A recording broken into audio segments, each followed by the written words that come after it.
নমস্কার বন্ধুরা, ঋত্বিকা অ্যান্ড সুজাতা ব্লগে সবাইকে স্বাগত। আজকে আমি তোমাদের সাথে শেয়ার করব বড় সিলভার মাছ দিয়ে ফুলকপি আলুর তরকারি। প্রথমে আমি ফুলকপিটা কেটে ধুয়ে অল্প একটু ভাপ দিয়ে ফেলে নিয়েছি, মানে অল্প একটু সিদ্ধ করে নিয়েছি। আর এদিকে জিরে বাটা, শুকনো লঙ্কা বাটা সব পাটায় বেটে নিয়েছি।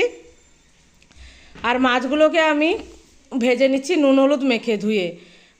মাছগুলো ভাজা হয়ে গেছে। এবার আমি ফুলকপিটা অল্প একটু নুন আর হলুদ দিয়ে লাল লাল করে ভেজে নামিয়ে নেব।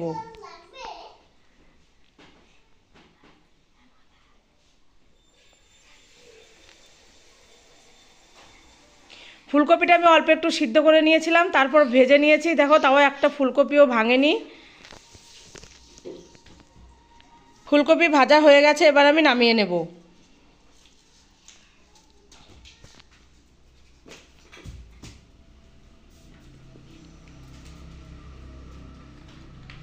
তারপর আমি কড়াইয়ে তেল দিয়ে জিরে ফোড়ন দিয়েছি।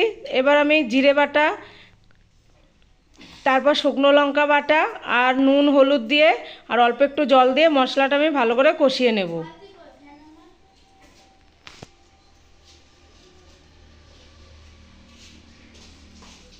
মশলা আমার কষানো হয়ে গেছে। এবার ভাজা ফুলকপি আলু দিয়ে আর একটু কষিয়ে নেব।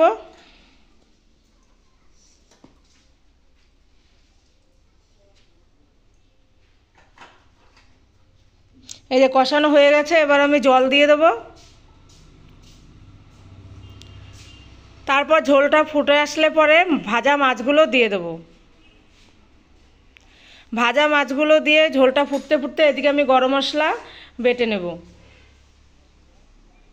এই যে টকবক টকবক করে ফুটছে, এদিকে গরম মশলা বাটা আমার হয়ে গেছে। এবার আমি দিয়ে একটু নাড়াচাড়া দিয়ে নামিয়ে নিলেই ফুলকপি আলু দিয়ে বড় সিলভার মাছের ঝোল আমার পুরো রেডি। কেমন হয়েছে তোমরা কমেন্ট করে জানিও। আর আমার ভিডিওগুলো যদি তোমাদের ভালো লাগে, লাইক কমেন্ট আর শেয়ার করো।